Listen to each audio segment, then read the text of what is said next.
पश्चिम बंगाल में होने वाले फर्स्ट फेज के चुनाव प्रचार का शोर आज शाम थम गया, लेकिन इससे पहले चाहे बीजेपी हो या टीएमसी, दोनों तरफ से चुनावी नैरेटिव सेट हो गया। आज केंद्रीय गृह मंत्री अमित शाह ने बंगाल में हिंदुत्व और राम राज का ऐसा मंत्र फूका जिसमें घुसपैठियों और प्रस्तावित बाबरी मस्जिद पर जमकर प्रहार किए गए। देखिए इस बार के सियासी महादंगल की जमीन कैसे तैयार हुई है, रिपोर्ट में। पश्चिम बंगाल में पहले फेज का चुनाव प्रचार का शोर थम गया, लेकिन इससे पहले सभी पार्टियों ने अपने अपने दिग्गजों के साथ चुनावी प्रचार में पूरा दम लगा दिया। जहां बीजेपी के निशाने पर टीएमसी की ममता सरकार रही, वहीं कांग्रेस ने कभी टीएमसी के खिलाफ तो कभी बीजेपी के खिलाफ माहौल बनाने की कोशिश की। 23 अप्रैल को जिन 16 जिलों की 152 विधानसभा सीटों पर मतदान होना है, इसके लिए निर्वाचन आयोग ने मतदाताओं का आंकड़ा जारी कर दिया है, जिसके मुताबिक अब तक 3,07,77,171 मतदाता इस चरण में मतदान के पात्र होंगे। बंगाल चुनाव में बीजेपी की तरफ से पीएम मोदी, केंद्रीय मंत्री अमित शाह और सीएम योगी की तिकड़ी ने ताबड़तोड़ रैलियां की और वोटर्स का विश्वास जीतने की कोशिश की। ये चुनाव जो है हमारे प्रत्याशी को एमएलए बनाने का चुनाव नहीं है, कोई भाजपा के कार्यकर्ता को मुख्यमंत्री बनाने का चुनाव नहीं है।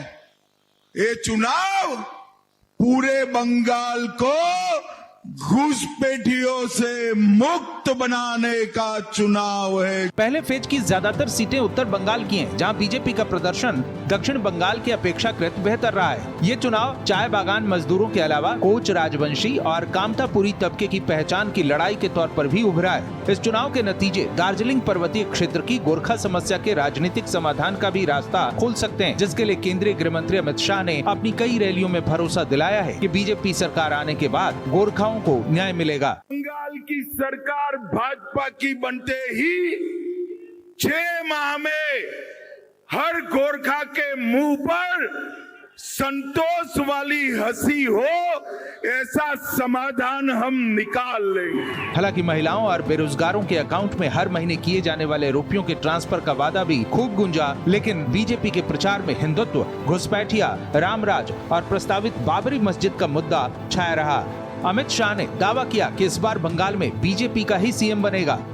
19 में आपने मोदी जी को दूसरी बार चुना, मोदी जी ने अयोध्या में राम मंदिर बनाकर जय श्री राम कर।